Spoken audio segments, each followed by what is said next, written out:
Senate Bill 1261. Imagine this. Imagine your town signs a forever water deal so you can get more supply. The project costs close to $1 billion. It helps at first, but 15 years later, your area grows differently than expected. New technology lowers costs, or the project does not perform like promised. Your town still has decades of payments left, and there is no realistic way to get out. What the bill says it does?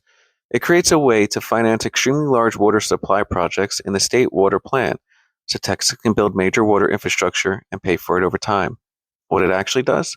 This means big water providers and cities can borrow for up to 50 years using long term customer contracts, while local communities and future ratepayers lose flexibility once those contracts and bonds are locked in. That means once the bonds are approved by the state, Texans have very limited ability to challenge the deal later, even if costs rise or assumptions prove wrong. This means the decision power shifts away from voters and toward issuer bonds, engineers, and bond agreements. Who benefits?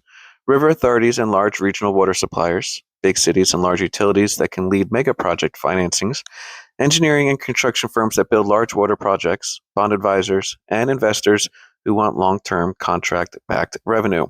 Who pays the price?